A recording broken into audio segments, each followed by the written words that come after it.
de retrouvailles en famille. C'est ce qui restera de ce Noël 2022. Et d'abord, est-ce que vous avez été choqué, vous, j'allais dire en tant que citoyen, Jean Viard, du choix de cette date par ce fameux collectif de contrôleurs en grève? Oui, je suis pas là pour juger les grèves, mais c'est vrai que j'ai été choqué parce que si vous voulez, c'est une grève qui me semble demeurant assez légitime. Hein. Mais Mmh. quand vous avez 1000 personnes qui arrivent à bloquer la vie des familles pour une grève qui est une grève de métier au fond, hein, puisque c'était pas une question salariale, puisqu'elle avait déjà été discutée, c'était une réorganisation dans les hiérarchies de la SNCF entre les roulants, si j'ai bien compris. Je suis pas spécialiste de la SNCF Ouais. et les sédentaires. Si vous voulez, franchement, ça me semble pas, vous voyez, un sujet qui permet qu'on bloque comme ça. Surtout qu'il faut dire les choses. Les 2 années précédentes, Noël a été un problème à cause du Covid. On a un énorme besoin de se retrouver, de faire la fête, de voir ses grands-parents, etc. Donc disons que c'était extrêmement malheureux comme choix de date.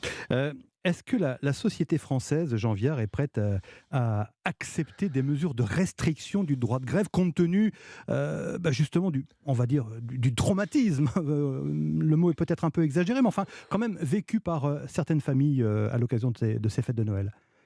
On va vers ça. Ça fait 30 ans en Italie il y a une loi donc qui a été votée bien avant le gouvernement d'extrême droite actuel, disant qu'on ne peut pas faire grève les jours de grand départ.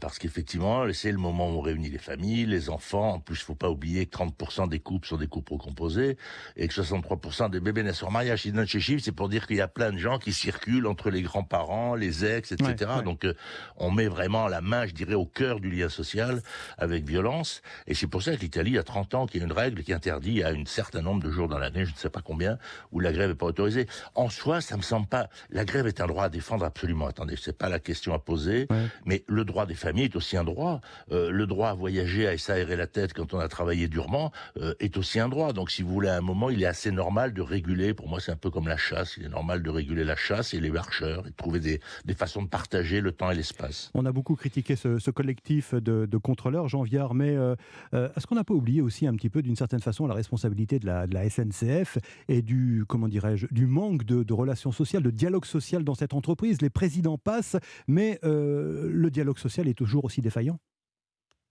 Absolument. Alors, je dirais c'est presque autant des côtés des syndicats, parce que c'était pas non plus une grève syndicale, même si les Certes. syndicats, c'est quand même eux qui ont déposé Ouais, bien le sûr. préavis. Donc, Mm. si vous voulez, c'est un peu un jeu à deux mains, si vous me permettez. Et puis, en même temps, c'est clair que c'est un problème du dialogue social, mais je vais vous dire, c'est le problème des grandes administrations françaises. Regardez la question de l'hôpital, regardez la question de l'école, et regardez la question des déplacements. Mm. Au fond, ces 3 grands sujets d'une société extrêmement lourde dans ses outils de gestion, extrêmement bloqués, font effectivement problème les 3 côtés, je dirais. C'est pour ça que je les mettrais dans le même ordre. C'est-à-dire, et surtout que la SNCF, c'était vraiment le lieu, mais d'ailleurs l'école et l'hôpital aussi, Ouais. c'était les lieux phares, je dirais, de notre modèle social. Hein. Mhm. La SNCF, y compris, ils accueillent la nuit les pauvres. Enfin, il y a une solidarité dans cette entreprise qui est magnifique. C'était pareil à l'école et pareil à l'hôpital. Et on voit bien qu'au fond, ce modèle est bloqué. On voit bien que l'école, beaucoup de gens aisés font tout pour passer dans le privé.